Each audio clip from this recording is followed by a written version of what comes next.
Está escrito em Jonas 4, versículo 2 o seguinte: E orou Jonas ao Senhor e disse: Ah, Senhor, não foi isso o que eu disse estando ainda na minha terra? Por isso me adiantei fugindo para Tarsis, pois sabia que és Deus clemente e misericordioso, e tardio em irar-se, e grande em benignidade, e que te arrependes do mal. Meu irmão, minha irmã, o texto de Jonas normalmente é lembrado por causa do grande peixe, não é verdade? Discute-se a literalidade ou não da narrativa e perde-se, na verdade, a grande riqueza revelada sobre o coração humano e o coração divino. A leitura do livro de Jonas nos coloca diante de um profeta com atitudes muito suspeitas, de marinheiros que não conheciam a Deus, mas que agem piedosamente, e de um Deus que irrita o profeta por sua grande misericórdia e inclinação para perdoar e redimir os pecadores. É muito interessante, não é mesmo? A pura lógica humana não produziria uma história como a que este livro nos conta. Há o dedo de Deus no enredo dessa história. O drama das relações, das reações e das atitudes deveria nos chamar mais a atenção que o episódio com o grande peixe. Lendo o livro de Jonas, nós vemos o contraste das atitudes do profeta com quem Deus fala e a quem dá uma missão. Mas ele revela um coração duro, um coração sem misericórdia, digamos assim, um coração egoísta.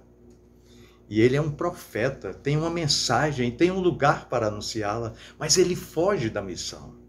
Ele tem seus próprios planos e um enredo próprio para a história dos ninivitas, a quem deveria ir levar a mensagem de Deus. O profeta não quer o bem daqueles pecadores, ele os quer destruir. Ele não lida bem com a possibilidade de que Deus acabe perdoando aquela gente. Muitas vezes nós levamos o nome de povo de Deus, mas não amamos as pessoas que Deus ama. É assim. E na história também nós temos os marinheiros, né? Os marinheiros eram homens supersticiosos e não tinham o mínimo conhecimento de Deus, mas que se esforçam por salvar o profeta Fujão e causa de correr em grande risco, né? E agindo assim, aqueles marinheiros revelam um grande temor ao Deus que eles desconheciam. O contrário de Jonas, que conhecia e não demonstrava temor. Eles revelaram também o coração que deveria habitar no profeta.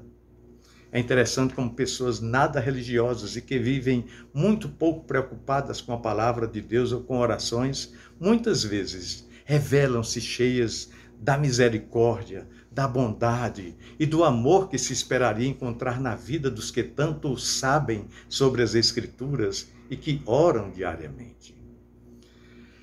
É muito interessante ler sobre a insana revolta do profeta Jonas.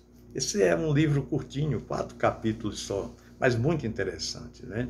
Então o profeta Jonas ficou furioso porque Deus confirmou as suas suspeitas de que era um Deus misericordioso e compassivo, muito paciente, cheio de amor e que abandona o castigo e oferece reconciliação. O coração de Deus era muito mole para o gosto do profeta Jonas. Ele era um profeta, mas não concordava muito com os critérios divinos. Imagine. Para ele faltava um pouco de justiça punitiva e de ira destruidora direcionada às pessoas certas. Nós costumamos declarar a nossa revolta contra Deus, mas não é incomum também um certo prazer em anunciar e esperar a ira divina. Isso é fato. Lembramos mais da mão pesada do Senhor do que de sua atitude graciosa. Lembramos mais do Senhor dos exércitos do que do Abba, Pai. A verdade, meus queridos irmãos e irmãs, a verdade é que nós somos muito diferentes de Deus. Muito diferentes. E é importante percebermos isso Nem sempre o nosso zelo religioso traz consigo o equivalente em amor, em bondade, em misericórdia e graça que tanto caracterizam o Deus do Evangelho. Lamentavelmente, quanto mais nos percebemos isentos de pecados, tanto mais nos revelamos intolerantes para com os pecadores. Mas o Santo Deus os ama e insiste em sua redenção. A história do profeta Jonas nos coloca diante dessa realidade. Nós podemos mudar o script, podemos concordar mais com Deus, celebrar mais a sua misericórdia e graça e nos revelar mais parecidos com Ele, cujo amor foi tanto que não poupou seu próprio filho, antes o entregou por cada um de nós. Pensemos nisso. No amor de Cristo. Amém.